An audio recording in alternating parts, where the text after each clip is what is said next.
Why is the stock market having one of its worst starts for December in history?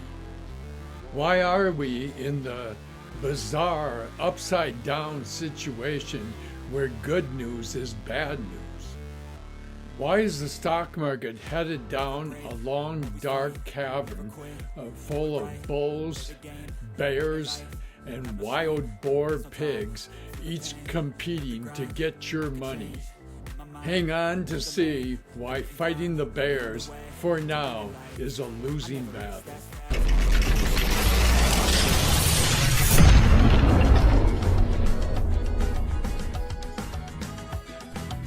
This is not financial nor professional advice. This video is for entertainment only. Hey everyone, welcome to my channel where we explore the craziness going on in this wild stock market. This December has had one of the worst starts for the stock market since 1996. And it's because of the Federal Reserve's increase of interest rates at an almost unprecedented rate. The market hangs on whatever the Federal Reserve says, and it can go up and down and sideways all in the course. It used to be it would do this for a couple days at a time, and now we're lucky if it does it for a couple hours at a time. You know, you can experience it being bullish or going sideways and then being bearish. You can experience that within the course of an hour now. So we're literally doing minute by minute trading if you want to trade at all in this wild market. So you have bulls propelling the market up on any perception of good news. And good news in this situation is bad news. If there's bad news on the economy, then the stock market says, oh, maybe he won't raise interest rates as much. And so good news on the economy, bad news on the economy ends up being good news for the stock market. And that's how we're in this bizarre situation. So you got the bulls looking for bad news, which is good news for the stock market. And then the bears, there's plenty of bad news which crops up from time to time. So every once in a while, the bears grab hold of the situation. Now, the thing about this is, if you're day trading or short-term trading or even swing trading, you've got to be kind of quick about it, because what you don't want to do is get caught up in one of the trends and go too far with it, because it's sure to reverse, because the stock market can't make up its mind. So you have the bulls after your money, the bears are after your money.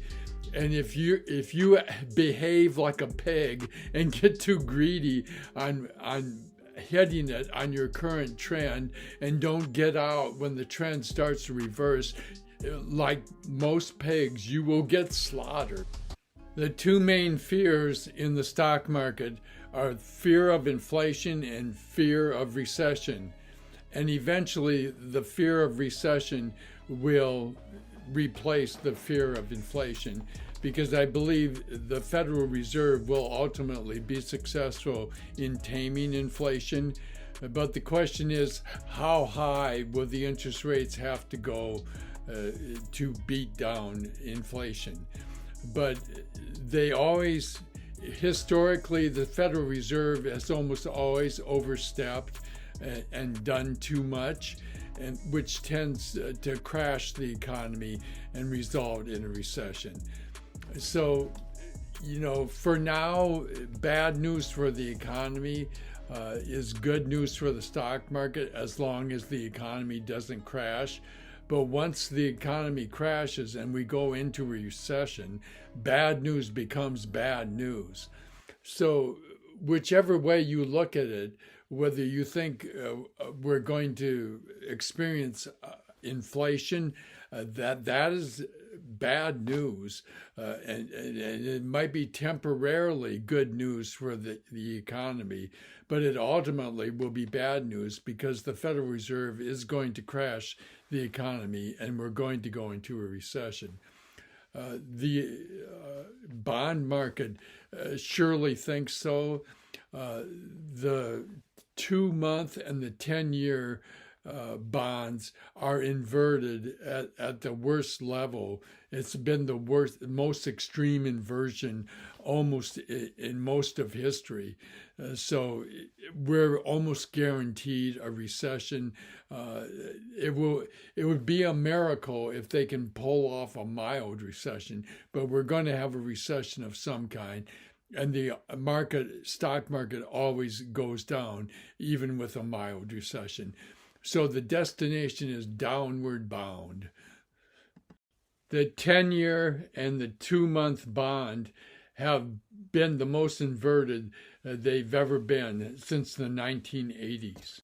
One of the most controversial things that President Biden did was use the strategic reserve to supply oil to the United States to lower prices. There was all kinds of criticism of this. Why is he doing this? Well, he was doing it because oil was above $120. And it turns out Biden is quite the oil trader because now oil is down to $70. Okay, and even that is somewhat of an accomplishment, or he certainly did things to help it go down to $70. Diplomatically, the G7, Canada, Japan, Australia, and all the Western countries, virtually all of them agreed not to pay Russia more than $60 a barrel, which is half the price of what Biden was supplying from the strategic reserve to lower our prices. And now it's down to $60. I think Biden's going to go and fill up the strategic reserve and get it at half the price. And he will have saved us money. But I think getting all the different Western countries, plus Australia, plus Japan, to agree not to buy oil from Russia unless it was $60 or below, has had a major impact on lowering the price of oil. But also lockdowns in China. And I think in this country too, we're getting to the point where demand is going to slow down. And so you can see the inflation news. As the inflation comes down, you can see it with kind of a jaundiced eye, because the more inflation gets reduced, the more we're closer to a recession, because part of the oil price going down is a reduction in demand, which is sure to come, I think. Perhaps no story of a company or a stock illustrates the dilemma we face or can face when inflation takes hold. Carvana basically sold used cars, and used cars about a year ago or so became very valuable and worth a premium. People were willing to overpay for cars because there was a shortage of them. And if you need a car, you need a car now, probably. And so Carvana responded to this demand by getting cars whatever way they could, and they overpaid for those cars. So the inflation of used cars was immense, and they overpaid for these cars. And then this is okay as long as the price keeps going up. It's like flipping houses. It's okay to flip houses as long as the price keeps increasing from the time you buy it to the time you sell it. Well, that didn't happen. Inflation on used cars started to be decreased. That part of the interest rates was successful in reducing the prices of used cars. But all of a sudden, Carvana has a whole inventory of used cars that they've overpaid for because they wanted to keep supplying cars to customers. Their assumption was that the inflation was going to continue, that they would keep appreciating in value. But it reversed on them, and they have this whole inventory of overpaid cars, and then the price is going down, and now they're going to lose money on each sale. And more than that, and also with that, the interest rate for the money they're using to buy these cars, the loans they've taken out, they get charged more interest. And so that's a major drag on their business. Carvana's stock symbol is CVNA, and year to date, Carvana has gone down 98%. It's down to $5.05. Wow, what a tumble. There are so many serious bad signs of a coming recession. Morgan Stanley laid off 2% of its global workforce, which is about 1,600 employees that they laid off, because deal making around the world has slowed down. This is not good. On Thursday, we got the bad news, which is good news for the stock market, that jobless claims had increased to 230,000 when it was 226,000 previously. So this bad news will help the Federal Reserve maybe moderate interest rate hikes, and so it's good news for the stock market. What a bizarre world we live in. China no longer has inflation because they are in a recession. Their CPI month on month was a negative 0.2%, which is disinflationary. And their PPI year on year was 1.3%. And that was a negative 1.3% year on year in China. So they seem to be pretty firmly in the recession stage. The most exciting day to trade was on Friday, when the producer price index, the PPI, year on year came in at 7.4%, when 7.2 was expected. Okay, so it came in inflationary. It came in higher than expected. What producers pay eventually gets passed on to the consumer. So this is sort of a preview of what's coming next Tuesday on the 13th. It's seen as kind of a preview, and this is showing an inflationary preview. And month on month, the increase in the PPI was 0.3% when 0.2 was expected. But it was even worse on the core inflation, which excludes energy and food. The core PPI month on month came in at 0.4% when 0.2% was expected. But worse than that, year on year, the core PPI came in at 6.2% when 5.9% was expected. And the Fed pays a special attention to core PPI because it's more sticky, because it includes things like rent and what you pay for shelter. So this was bad news and was a clear miss. And when the numbers came out, initially the market just rocketed down, okay? And so I jumped on SQQQ, which is betting on the 100 largest companies on the NASDAQ going down. It's triple leverage. Every dollar the QQQ goes down, the 100 largest companies on the NASDAQ goes down. For every dollar that index goes down, you make $3. So yeah, this was great.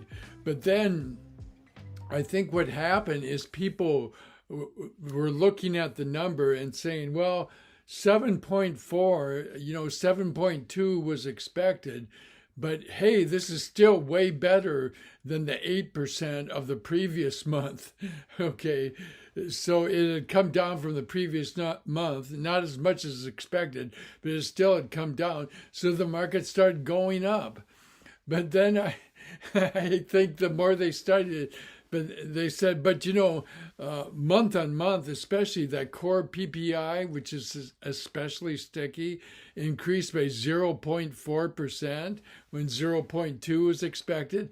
And I think the more they looked at that, the more they realized, this is inflationary. The sticky part, the staying part of inflation is sticking around. So the market started to turn negative, and because I had SQQQ and lasted through the market going up, I just decided this was baloney and there's no way this is true, and just held on to it, and I came out ahead. At least in the sense of I broke even. More or less, I came within $1,000 breaking even, and that was pretty good when I was down like 25,000 at one point. So I was happy to get out without going 25,000 down, and I was happy to only go down 1 or 2,000. I think it was finally about 2,000 I went down. But boy, that's 1/10, less than 1/10 of 25,000, isn't it? So I was happy to get out, and maybe I've learned my lesson that maybe this market really isn't tradable the way it is. It's so choppy. I mean, the bears were totally in control, then the bulls were totally in control, and then it just kind of did nothing for a while. Then the last hour, it went super bearish. You know, you wonder, geez, why am I doing this? Suddenly, money markets. Where you can gain a little interest while you're waiting for things to improve, could save your skin, and you need something to save your skin when the bulls are disturbing your bearish assumptions. And I don't think we're going to see much of the bulls. But this is going to be a hazardous market to trade, because next month, this is December, oil has gone down to $71. Next month, January, will be the decision. Okay, inflation's going to go down, I think, when you got oil going down to $71. So inflation's going to go down, but is that how much has recession started to take hold? If recession hasn't taken hold too badly and we get a good inflation number, yeah, you can trade it. And I think probably the number on the 13th will probably be disinflationary, but I don't know if it'll be lower than what's expected. So I'm going to wait for the number to come out, and maybe I'm going to wait a while and see what the market reaction is, because it doesn't seem like you can time the reaction until it's been out for a while, because everybody is putting their own calculus on it and deciding what they think it means. And then, of course, we have proof that we're still in stagflation, where some things are inflationary and some things are recessionary. The December Michigan consumer sentiment came in at 59.1 when 56.9 was expected. So it came in higher than expected. Consumer sentiment was good comparatively. Anything above 50 is inflationary, and the more above 50 it is, the more inflationary it is. Consumers are upbeat, and we know this is because the price of gas went down. And this is more current. This is the December sentiment. So we know it's the price of gas, and people are paying less at the pump and feeling a little bit better about it. But on the other hand, the December Michigan inflation expectations was at 4.6%. And this indicates that it's disinflationary because 4.9 was expected. In December, they expect inflation to be 4.6% in December instead of the 4.9% that was expected. We have expectations of their expectations, I guess. So you have this contrast. One's inflationary, one's disinflationary, stagflation. So that's the way I roll. I'm going to probably play around with trading stocks. I don't know how serious I'm going to do it. It looks like time to put money into interest-bearing instruments at the present time, and maybe relax a little for a while and see how things fall out. I think it's bad news for a while until we have to get to the point where we see recession coming. The recession happens, it's somewhat mild, and then we start to see the light at the end of the tunnel. And that might take a while, that might take a couple months. So I'm going to play around trading. Maybe I'll make a serious trade if something looks super obvious to me. But you can see how this is so changeable and so willy-nilly that it's hard to see something being obvious just because the market, depending on whether they think it's inflationary or recessionary, makes diametrically opposed judgments within the same day, I want to say, within the same hour. It's almost down to the same minute. That's how wild this market is. Thanks for listening and watching. Be sure to smash that like button and subscribe if you haven't already done that, and hit the notification bell if you want to be notified of future videos. And good luck to us all.